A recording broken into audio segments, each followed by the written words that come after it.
All right, guys, welcome to another little grammar lesson. This time we're actually focusing a little bit on writing style as well. One of the common things that I see in college composition classes and entry-level college classes that have to do with English and writing is the 5-paragraph essay. So let's go ahead and start with a screen share. And let me get that pulled up nice and big. We're going to learn about paragraphing and specifically how to break free from the 5-paragraph essay. So today, you're going to be learning about those oh so important clumps of space known as paragraph breaks. I got your 3-page email and I brought you a gift. It's a little clump of blank space. You can use it to separate long, rambling, unrelated sentences. Next week, I'll introduce you to a little curly thing that I call the comma. Well, if you already watched the comma lecture, great. If not, make sure you do. But really, you're in college now, and you're going to be writing lengthy papers, and the 5-paragraph essay format no longer applies. You're going to be learning a way to move beyond the 5-paragraph essay and how to clump your thoughts together in a way that will flow and make sense to your reader. To everything, there is a season, a time, and a place. And so this is where I will give a nod to the 5-paragraph essay. It certainly does have its time and place. And let me tell you where it does belong so that you understand where it does not belong. And many of you have likely learned somewhere along the lines about the 5-paragraph essay. Good. This is going to give you a baseline of understanding of the longer essays that we're going to be writing for class. Again, the 5-paragraph essay does have its place, and its place is usually during a timed test. Let me give you an example. I recently took my GRE, and there are 2 writing portions for the GRE. If you don't know what the GRE is, it is the highest standardized test that you can take. It is usually for graduate school, specifically doctorate level work. You're given 30 minutes for each of these writing sections. 2 writing sections, 30 minutes. And in that 30 minutes, you have to read the prompt, take your stance, plan out your essay, and write like the wind. Not to mention going back through to look for typos or stronger verbiage if you find areas that need it. I don't have time to research. I don't have time to workshop. I don't have time to double check my facts. I barely have time to glance through for edits. So what are the advantages of the 5-paragraph essay in this type of situation? 1, clear thesis that outlines your thoughts as the introduction to give you an immediate picture of what you are writing and how you're going to present that. And if you're in a real-time crunch, it can act as your entire introduction. 2, 3 points that you clearly argue in a set amount of space. Usually it's 1 paragraph per point, about 5 to 8 sentences each. So you know you have this set amount of time and this set structure, which is really good for these time tests. 3, you get to wrap up and neatly tie up your package and prove that you do know what you're talking about. And all of this in a lightning time with no research, no peer reviews, no teacher feedback. It's just you and your thoughts and your knowledge base. And of course, your typing speed. And then voila, you have a recipe for timed testing success. I used this format for both written sections of my GRE, and I received a 5.5 out of 6, which put me in the top 2% of test takers for this particular exam. Stop and think about that. I beat out 98% of all GRE test takers with my written skills using a 5-paragraph essay. So as you can see, this construct can be useful. It does have its time. It does have its place. That being said, The 5-paragraph essay does not belong in any writing that takes you more than an hour to complete. Any essay you write for college needs to be well outlined. The details need to be spread out over multiple paragraphs with your elaboration among the details. You can't give all facts and expect it to work. You have to be present too.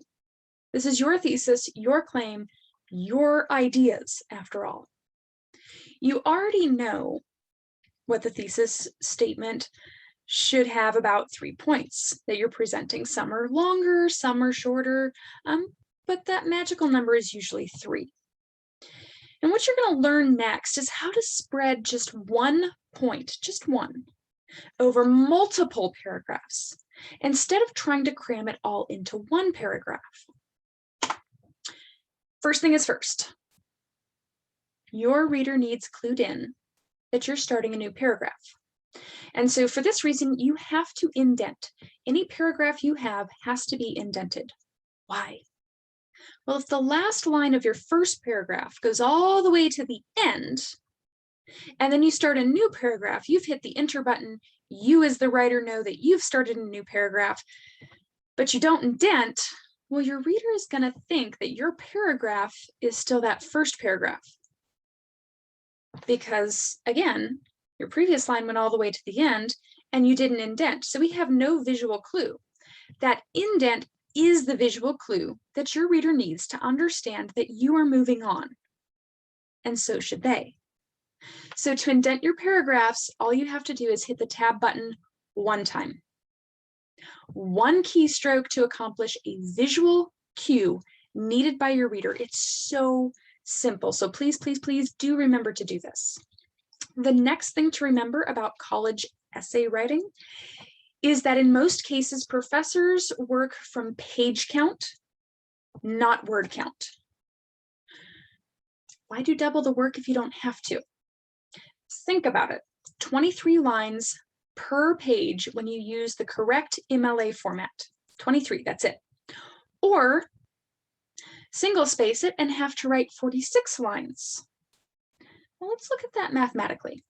Let's say you have to write a 4-page paper and you decide not to double space. And you're looking at the page count and you're trying to get to that end page.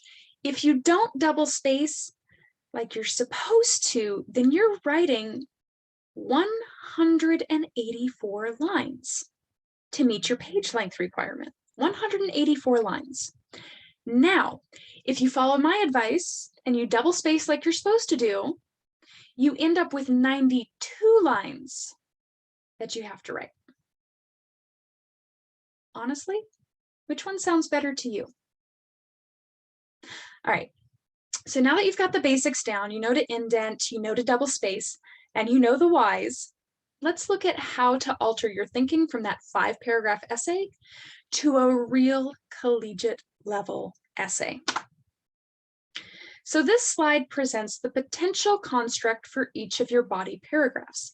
This may vary depending on the type of essay you're writing. For example, if you're writing an argumentative, at some point you have to address the counterclaim and present a rebuttal, which is not listed here. But I do cover that in lectures about the argumentative paper or the persuasive paper. Same thing. For now, let's say you're working on a straight informative style essay. To start a body paragraph, you do need to have a topic sentence. This presents the main idea of the paragraph. In truth, it should always have some reference to your thesis statement in one way or another. For example, if your thesis statement or claim is arguing that air pollution causes negative health in humans, decrease in wildlife, and impacts even the ecosystem when the pollutants are caught in rain and brought down to the earth and waterways, then your opening line of that paragraph needs to reflect one of those ideas. That's right, just one. Then you spend your paragraph focusing on that one idea with 1 or 2 facts and/or statistics, followed by your own elaboration of how that shows what you said it shows. Explain to us how your information supports your thesis. If you think of it in terms of a concert, your thesis is the star. Your thoughts, your ideas, that's the star. That's the headliner. The data and facts are your backup dancers. That means that your sources should not get more spotlight than your ideas. Now, don't get me wrong, you do need those facts and data. They are there to back you up and show that you know what you're talking about. You've done your research. You are educated on this topic. And look, here are the credentialed people that help to support that. Just make sure that your data is a backup dancer in your concert and not the other way around. Finally, you will wrap up the paragraph. This could be with another elaboration sentence that flows into more data. If you already have a few paragraphs on this point, then maybe you want to write a sentence that wraps up the entire subpoint that you might have taken 3 or 4 paragraphs to prove before moving on to your next subpoint or to your conclusion. That part's really up to you and the construct of your essay. If it takes you 5 paragraphs to discuss one of those points from your thesis, then it takes 5 paragraphs. What I want you to see here is that you aren't overloading your reader with a ton of facts and statistics all in one paragraph. You have to space that information out over a few paragraphs so that your reader's brain has a chance to process the information. When you have one large paragraph, you can actually lose your reader, and you don't want that. You spent a lot of time researching this. You have a unique perspective to present. You want them to finish reading. So to do that, you have to be willing to give their brain a pause when it's needed. Where is that pause? Well, that's really up to you as a writer. All right, I hope that you found this lecture helpful. If you have any questions, comments, or concerns, be sure to send me a message via the inbox system or messaging system for the learning management that we use, whether that is Brightspace, Canvas, Blackboard, or any other. All right, guys, catch you on the flip side.